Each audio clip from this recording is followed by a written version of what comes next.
নমস্কার, দেখছেন এবিপি আনন্দ। আপনাদের সঙ্গে আমি কুসুমিতা। শুরু করছি আনন্দ সকাল। আজকে শুরুতেই বসিরহাটের খবরে আমাদের নজর রাখতে হবে। গতকাল সন্ধে একেবারে ভর সন্ধে 8টা বাজে ভরা বাজারের মধ্যে চায়ের দোকানে খুন হয়ে গেলেন একজন তৃণমূল কর্মী। দুষ্কৃতীদের বিরুদ্ধে গুলি করে কুপিয়ে খুনের অভিযোগ উঠল। কথা বলবো, সমীরণ পাল রয়েছেন আমাদের সঙ্গে। সমীরণ, বিস্তারিত জানতে চাইবো। ভর সন্ধেবেলা ভরা বাজারের মধ্যে এরকম ভয়ঙ্কর ঘটনা ঘটালো কারা? অসুবিধা রাত 9:30 নাগাদ বসিরহাটের গোটরা গ্রাম পঞ্চায়েতের গোনা বাজার, এই গোনা বাজারে একটি ভিড়ে থাকা চায়ের দোকানের সামনে মোটর বাইকের উপর বসেছিল আনার হোসেন গাজী নামে বছর 25-এর এই তৃণমূল কর্মী। সেই সময় এলাকার প্রত্যক্ষদর্শীরা জানাচ্ছে যে বিকট শব্দ শুনতে পান, গুলি, বেশ কয়েক রাউন্ড গুলি চলে। তারপর তারা দেখেন যে রক্তাক্ত অবস্থায় আনার হোসেন গাজী মাটিতে লুটিয়ে পড়ে রয়েছে। 5-6 জন দুষ্কৃতী ছিল অন্তত, এবং তারা তাকে লক্ষ্য করে গুলি চালায় এবং তারপরে তার মাথায় হাতে ধারালো অস্ত্র দিয়ে এলোপাতাড়ি কোপায়। রক্তাক্ত অবস্থায় আনার হোসেন গাজীকে নিয়ে যাওয়া হয় বসিরহাট জেলা হাসপাতালে। সেখানে নিয়ে গেলে চিকিৎসকরা মৃত বলে ঘোষণা করে। ঘটনার পর ঘটনাস্থলে আসে বসিরহাট থানার পুলিশ। তারা তদন্ত শুরু করেছে। প্রাথমিকভাবে যেটা জানা যাচ্ছে যে আনার হোসেন গাজী একজন তৃণমূল কর্মী হিসাবে এলাকায় পরিচিত, পেশায় দিনমজুর এবং রোজকার মতো আসতো। সে গতকালও সে তার চায়ের দোকানে বসে আড্ডা মারছিল বন্ধু বান্ধবদের সঙ্গে। ভিড়ে থাকা চায়ের দোকান, সেই সময় তাকে লক্ষ্য করে তারই পরিচিত কয়েকজন দুষ্কৃতী তাকে লক্ষ্য করে গুলি চালায়, এলোপাতাড়ি কোপায়। রক্তাক্ত অবস্থায় তাকে হাসপাতালে নিয়ে গেলে তার মৃত্যু হয়। প্রাথমিকভাবে পুলিশেরা জানাচ্ছে যে পুরনো শত্রুতার জেরেই ওই তৃণমূল কর্মীর মৃত্যু হয়েছে এবং তাকে খুন করা হয়েছে। এবং প্রত্যক্ষদর্শীরা জানাচ্ছেন যে তাদের গোনা গ্রামে বেশ কিছুদিন আগে আনার হোসেন গাজীর সঙ্গে গ্রামের কয়েকজনের গন্ডগোল হয়, এবং কি নিয়ে গন্ডগোল সেটা এখনো পর্যন্ত পুলিশের কাছে স্পষ্ট নয়। এবং প্রাথমিক তদন্তে জানা যাচ্ছে যে পুরনো শত্রুতার জেরে এই খুনের ঘটনা ঘটেছে। কিন্তু ভিড়ে ঠাসা বাজারে এবং ভরা চায়ের দোকানের সামনে এভাবে আনার হোসেন গাজীকে গুলি করে কুপিয়ে খুন করার ঘটনা এলাকায় চাঞ্চল্য ছড়িয়ে পড়ে। ঘটনার পরপরই বাজার দোকান সব বন্ধ হয়ে যায়। বিশাল পুলিশ বাহিনী ঘটনাস্থলে আসে। তৃণমূল কর্মী হিসেবে পরিচিত এবং রাজনৈতিক কারণ না ব্যক্তিগত শত্রুতা খতিয়ে দেখছে পুলিশ। তবে এই ঘটনার জেরে এলাকায় ব্যাপক উত্তেজনা ছড়িয়ে পড়েছে এবং যেটা জানাচ্ছে পুলিশ, 5 থেকে 6 জন দুষ্কৃতী এসেছিল। প্রত্যক্ষদর্শীদের সংখ্যায় তারা আরো অনেক বেশি ছিল। এখনো পর্যন্ত দুষ্কৃতীদের কাউকে গ্রেপ্তার বা আটক করতে পারেনি বসিরহাট থানার পুলিশ। সমীরণ, তুমি আমাদের সঙ্গে থাকো, আবারও কথা বলবো। প্রত্যক্ষদর্শী কি দাবি করেছেন, কি ঘটেছে দেখুন। আমাদের হাজিবাগ সংলগ্ন এলাকায় একটা চায়ের দোকান আছে। ওখানে বসে আমি ভিতরে চা খাচ্ছিলাম, আর ও বাইরে একটা বাইকের উপরে বসেছিল। হঠাৎ চেল্লামেল্লির আওয়াজ পাই আমরা, পেয়ে 2-3 রাউন্ড গুলির আওয়াজ হয়। চায়ের দোকান থেকে যে যার মতো দৌড় মেরেছে গুলির আওয়াজ শুনে। তারপরে চায়ের দোকান থেকে আমরা বেরিয়ে যেয়ে দেখি সামনে আনার রক্তাক্ত অবস্থায় পড়ে আছে। ঠিক 9:30 নাগাদ 3 রাউন্ড। সমীরণ পাল আমাদের প্রতিনিধি রয়েছেন। সমীরণ, প্রত্যক্ষদর্শী বললেন যে 3 রাউন্ড গুলি চলেছে। রাত 9:30 নাগাদ একেবারে ভরা বাজারে এই গুলি চলে। কতজন দুষ্কৃতী হামলা চালিয়েছিল? তারাই ভরা বাজারের মধ্যে যখন হামলা চালালো, হামলা চালিয়ে তারা পালিয়েই বা গেল কিভাবে? পুলিশ এখনো পর্যন্ত কি জানাতে পারছে? কাউকে আটক বা গ্রেফতার করা যায়নি? সুবিধা ভিড়ে ঠাসা ভরা বাজার, গোনা বাজার, অর্থাৎ সেখানে এভাবে শুটআউটের ঘটনায় আতঙ্কিত হয়ে পড়ে এলাকার বাসিন্দারা। গুলির শব্দ এবং আর্তনাদের শব্দে তারা দিশাহারা হয়ে যায়। এবং সেই ঘটনায় যখন যেহেতু প্রচুর এলাকার বাসিন্দারা সেখানে উপস্থিত ছিল, সেই সময় দুষ্কৃতীরা পালিয়ে যায়। তারা কোন পথে পালিয়ে গেছে তা স্পষ্ট করে তারা বলতে পারেনি। তবে প্রত্যক্ষদর্শীরা জানাচ্ছে যে অন্তত 10 থেকে 15 জন দুষ্কৃতী ছিল। পুলিশ জানাচ্ছে 5-6 জন দুষ্কৃতী হামলা চালিয়েছে এবং তারা প্রথমে গুলি চালানোর মৃত্যু নিশ্চিত করার জন্য এলোপাতাড়ি কোপাতে থেকে ধারালো অস্ত্র দিয়ে হাতে, মাথায় এবং তার একাধিক আঘাতের চিহ্ন রয়েছে শরীরে। রক্তাক্ত অবস্থায় তাকে নিয়ে যায় বসিরহাট জেলা হাসপাতালে। সেখানে নিয়ে গেলে চিকিৎসকরা মৃত বলে ঘোষণা করে। ঘটনার পর ঘটনাস্থলে পুলিশ আসে এবং পুলিশ এসে প্রত্যক্ষদর্শীদের সঙ্গে কথা বলার চেষ্টা করেছে, কিন্তু এখনো পর্যন্ত কোন পথে দুষ্কৃতীরা পালিয়ে গেছে এবং ঠিক কত সংখ্যক দুষ্কৃতী ছিল সেটা স্পষ্ট নয়। পুলিশ যেটা জানতে পারছে যে 5 থেকে 6 জন দুষ্কৃতী ছিল এই হামলা চালানোর সময়। আনার হোসেন গাজী ভিড়ে ঠাসা চায়ের দোকান যখনই শুটআউটের ঘটনা ঘটছে তখন একটি মোটর বাইকের উপর বসেছিল। তখনই তাকে লক্ষ্য করে আচমকা হামলা চালানো হয় এবং চায়ের দোকানেও তখন প্রচুর লোকজন গ্রামবাসীর উপস্থিত ছিল এই যে ঘোনা বাজার, গোটরা গ্রাম পঞ্চায়েত এলাকায়। এবং প্রতিদিনকার মতো সন্ধ্যায় প্রচুর মানুষজন এই বাজারে জমায়েত করেন এবং এই চায়ের দোকানে ভিড়ে ঠাসা চায়ের দোকান থাকে। এবং দুষ্কৃতীরা যেহেতু স্থানীয়, তারা জানতো যে কোন পথে হামলা চালিয়ে তারা ফিরে যেতে পারবে। এলাকার বাসিন্দা এবং প্রত্যক্ষদর্শীরা জানাচ্ছেন যে প্রত্যেকেই এই আনার হোসেন গাজীর পরিচিত এবং কিছুদিন আগে আনার হোসেন গাজীর সাথে কয়েকজনের গ্রামে গন্ডগোল হয়। আর এই গন্ডগোলের জেরেই হামলা কিনা সেটা খতিয়ে দেখা হচ্ছে। পুলিশের পক্ষ থেকে জানানো হচ্ছে যে পুরনো শত্রুতার জেরেই গুলি করে কুপিয়ে নৃশংসভাবে এই তৃণমূল কর্মী আনোয়ার হোসেন গাজীকে খুন করা হয়েছে। এবং এই আনোয়ার হোসেন গাজীর পরিবারের সদস্যরা জানাচ্ছেন যে কিছুদিন আগে পর্যন্ত সে বসিরহাট দক্ষিণের তৃণমূল বিধায়ক সপ্তর্ষি বন্দ্যোপাধ্যায়ের সঙ্গে ঘোরাফেরা করত এবং তৃণমূলের সঙ্গে দীর্ঘদিন ধরে যুক্ত। তার পরিবারের এক সদস্য গ্রাম পঞ্চায়েতের সদস্য রয়েছেন।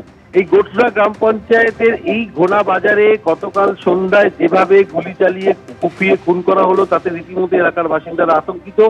পুলিশ জানাচ্ছে অন্তত 5 থেকে 6 জন দুষ্কৃতী ছিল এবং তাদের এখনো পর্যন্ত কোনো খোঁজ পাওয়া যায়নি।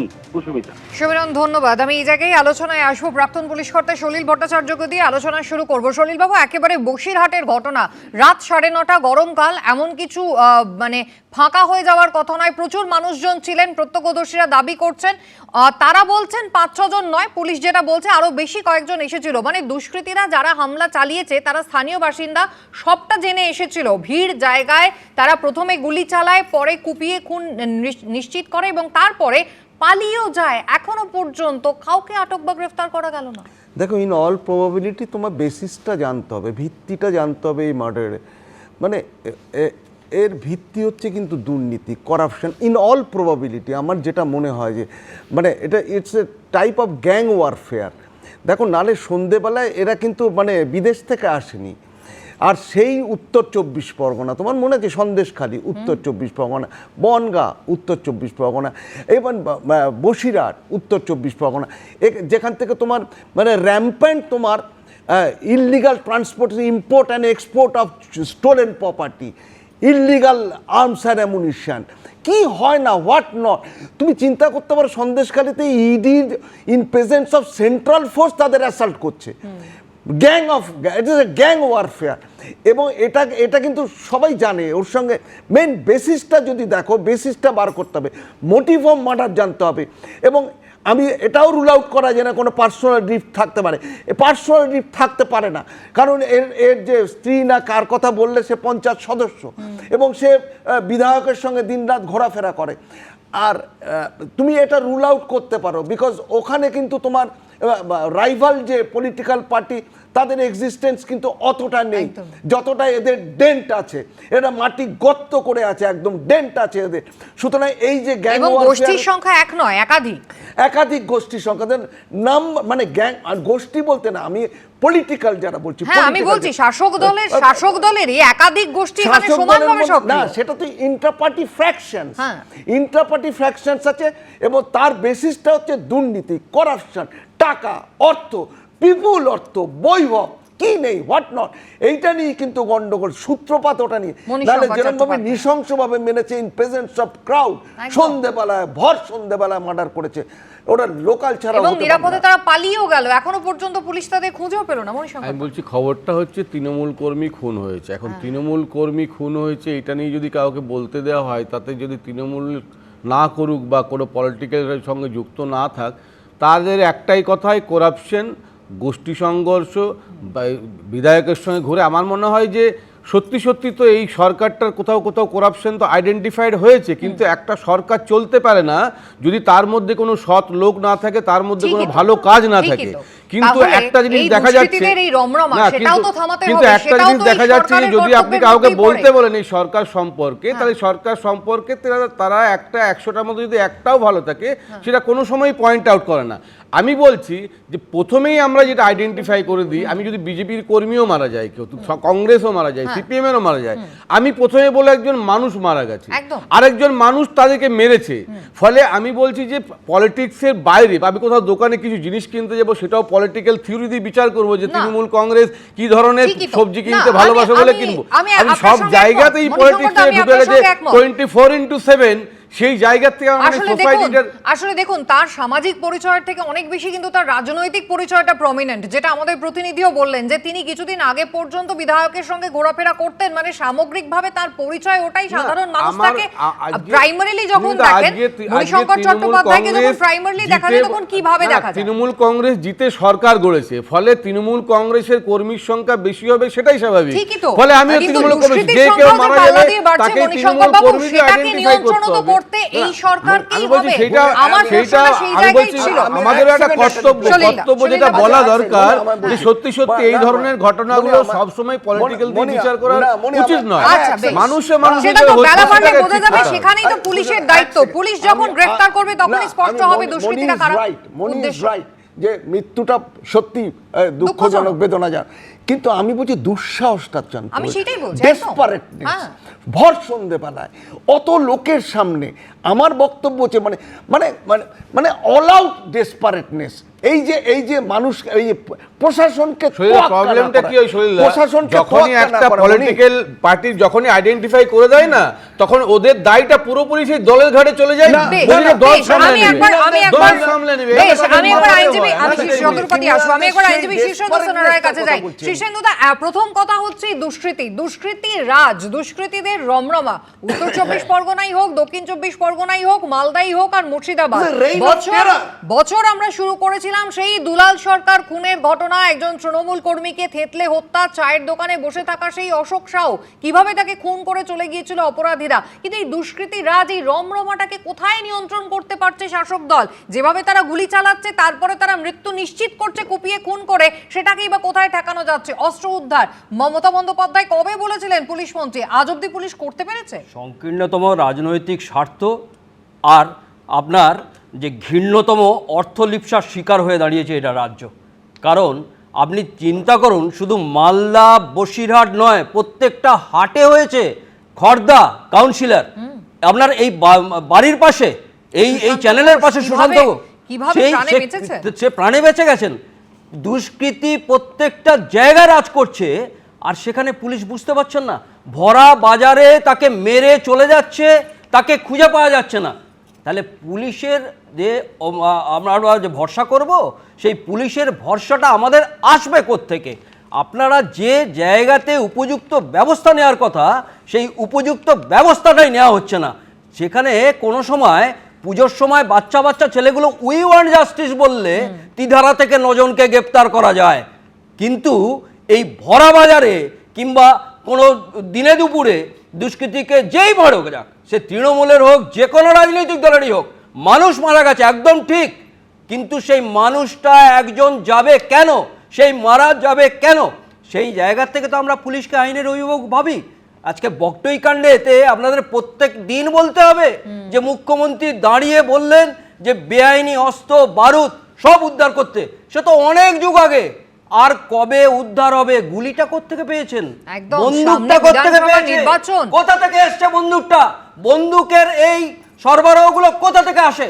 লালবাজারের পাশ থেকে আসে। একদম সদরুপাদি, সামনের বছর নির্বাচন রয়েছে, বিধানসভা নির্বাচন, তার আগে এইভাবে দুষ্কৃতী তাণ্ডব চলছে, দাপট চলছে, একের পর এক শাসক দলের নেতা কর্মী খুন হয়ে যাচ্ছেন, নিয়ন্ত্রণ কোথায়? কুসুমিতা, আমরা বেশ কিছুদিন ধরে এখানে আলোচনা করে যাচ্ছি, র্যাম্পান্ট ফায়ার আর্মস বেরোচ্ছে, ওপেন ভায়োলেন্স হচ্ছে, এবং মুখ্যমন্ত্রী পুলিশ মন্ত্রী হয়ে যে ধরনের কমেন্টস করেন, পুলিশের শিরদাঁড়া একেবারে ভেঙে গুড়িয়ে দিয়েছে, জুনিয়র ডাক্তারদের শিরদাঁড়া গিয়ে উপহার দিতে হলো।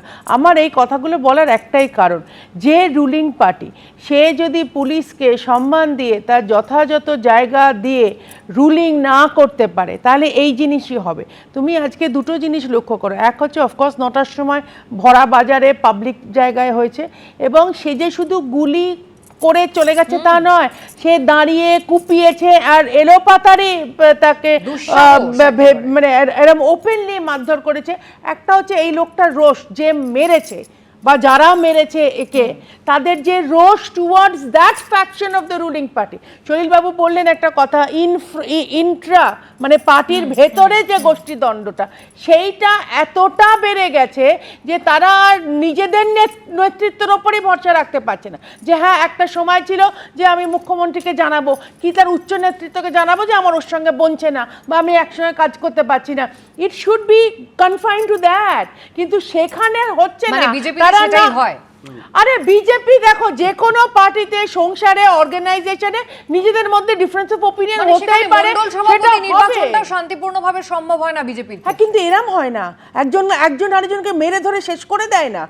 ডিফারেন্স অফ ওপিনিয়ন হবে, বিক্ষুব্ধ অংশ চেয়ার টেবিল ছুঁড়ে সমস্ত মাথা ফাটিয়ে পার্টিতে দিয়েছিলেন, থাকে আমরা দেখলাম না। মণ্ডল সভাপতি আর শোনো নির্বাচনে। শোনো, যদি হয়ে থাকে আমি সেটা অস্বীকার করছি না, কিন্তু এই লেভেলে যে উচ্চ নেতৃত্বের ওপর একেবারেই ভরসা নেই, না পুলিশের ওপর ভরসা, এইটা রুলিং পার্টির একটা বড় ফ্যাক্টর হচ্ছে যে টাকার লেনদেন, এবং যে ফ্যাকশন অফ দ্য পার্টি পাওয়ারে আছে আর যারা পাওয়ারে নেই তাদের মধ্যে টাকার আন্ডারস্ট্যান্ডিংটা এতটাই গন্ডগোলের হয়ে যাচ্ছে যে তারা টাকা পাচ্ছে না, কারণ এরা তোলাবাজি করছে। বেশ, টাকার কথা বলছেন শতরূপাদি, সত্যি বেলা বাড়লে বোঝা যাবে, গ্রেফতারির ঘটনা ঘটলে বোঝা যাবে এর পিছনে কারণ কি ছিল, কি কারণে এরকম নৃশংসভাবে তৃণমূল কর্মীকে হত্যা করলো দুষ্কৃতীরা।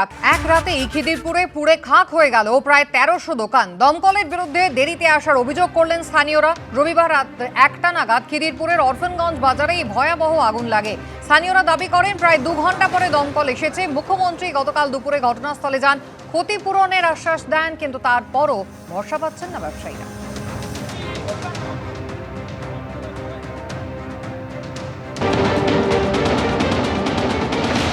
যতক্ষণ মার্কেটটা তৈরি না হচ্ছে ততক্ষণ পাশে একটা জায়গা আমরা দেখেছি, সেখানে টেম্পোরারি একটা মার্কেট তৈরি করা হবে। যাদের দোকান পড়েছে তারা সেখানেই দোকান চালাবে। 3 নম্বর হচ্ছে যে মার্কেটটা কর্পোরেশন তৈরি করবে সায়েন্টিফিক হবে এবং তার জন্য দোকানদারদের কোনো টাকা লাগবে না।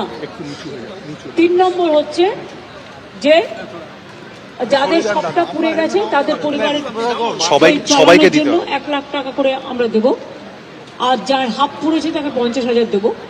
আর যেহেতু ওদের দিন আনে দিন খায়, তাই আমি চেষ্টা করবো কাল পরশুর মধ্যে একটা সার্ভে তো করতে হবে কার কার নামে দোকান ছিল, কি ব্যাপার, সেটা না জানলে আপনি কাকে দেবেন, অন্য কেউ নিয়ে চলে যাবে। তাদের হাতে 2-3 দিনের মধ্যে আমরা 10,000 টাকা করে দিয়ে দেবো, যাতে তারা আপাতত তাদের সংসার চালাতে পারে, আর তার মধ্যে আমরা শিফটিংটা করিয়ে দেবো। দেখছি যে এখানে মুখ্যমন্ত্রী চলে যাওয়ার পরেই যারা এখানকার ব্যবসায়ীরা তারা কিন্তু একাধিক অভিযোগ তুলছেন যে তারা জায়গা ছাড়বেন না। पैसा दे रहा है या भीख दे रहा है, पैसा दे रहा है या भीख दे रहा है।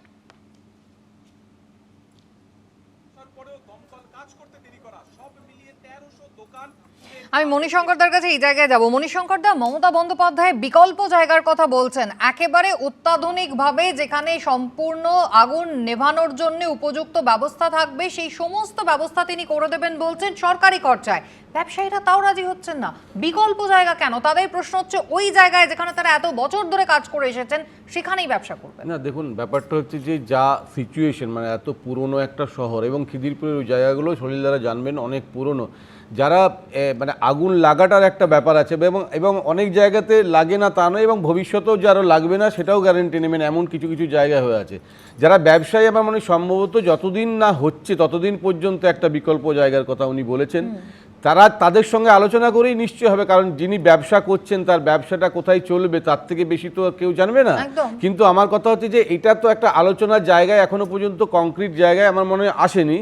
ফলে বিকল্প জায়গার কথা একটা বলেছেন, তারা যদি মনে করেন যে না আমরা এখানেই করব, সেটা আমার মনে হয় কনসিডার করে দেখবে। আর আলোচনার জায়গা নাকি মমতা বন্দ্যোপাধ্যায় নিজের সিদ্ধান্তের কথাটা গতকাল শোনালেন? দেখুন, আমি বলছি একটা সিদ্ধান্ত, একটা ইনস্ট্যান্ট, আমি বলছি কোনো জায়গাতেই আলোচনা বলে না, মুখ্যমন্ত্রী তার একটা নিজস্ব কথা তিনি বলেছেন, এবং যেখানে গিয়ে তাকে তো বলতে হবে, সেটাই সিদ্ধান্ত 100% হবেই, সেটা কোনো ব্যাপার নেই। সময় হলে মণিশঙ্কর বাবু আপনি বলতেই পারতেন যে বিরোধী রাজনৈতিক দল তারা এসে উস্কানি দিয়েছে, তারা এদেরকে মদত দিয়েছে, কিন্তু গতকাল একেবারে স্বতঃস্ফূর্ত প্রতিবাদ। আপনি দেখবেন না এই অঞ্চলগুলোতে এই যে দোকানগুলো আছে এদের জন্য বিরোধীরা কি রকম প্রচার করতো, আবার এখন যখন পুড়ে গেল তখন আবার তারা উল্টো প্রচার করবে যে এটা তৃণমূলের জন্য নয়।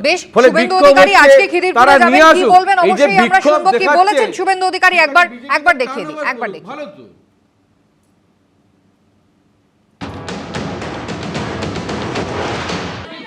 কেউ সরবে না, জমিটা কালিম গ্রুপকে দেবে, রিলায়েন্সকে দেবে। মাল নিয়েছে মমতা, করতে দেব না, কাল যাচ্ছে ওখানে।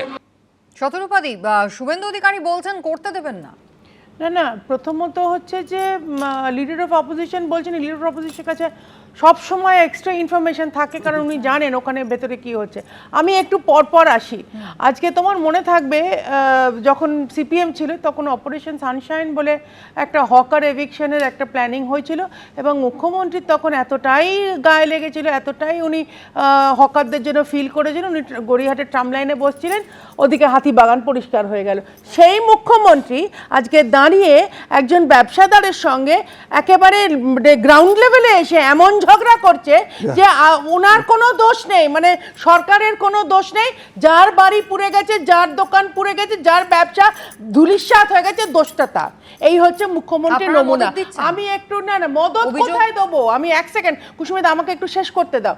আজকে এই যে এলাকায় হয়েছে সেটা হচ্ছে মোস্ট প্রবাবলি ভবানীপুর নয়তো কলকাতা পোর্টের বর্ডারের মধ্যে, দুটো বিধানসভার বর্ডারের মধ্যে এলাকাটা, এবং সেইখানে ফিরহাদ হাকিম বেশ ক্লিয়ারলি বলেছে যে উনি মিনি পাকিস্তান তৈরি করে রেখেছেন। এবার মিনি পাকিস্তান কিরম তৈরি করেছে সেটার মধ্যে আমি ঢুকছি না। আমি একটা ছোট্ট বিরতি নেব, আমাকে বিরতি নিতেই হবে। আমি বিরতির পর এই প্রসঙ্গে আলোচনায় ফিরে আসবো, এবং অবশ্যই যে পুশব্যাকের কথা, যে ঘটনা ঘটেছে, যেভাবে 3 জনকে ইতিমধ্যেই এ রাজ্যে ফিরিয়ে আনা হয়েছে, সেই প্রসঙ্গে আমি আলোচনায় আসবো। আপনার সঙ্গে থাকবেন।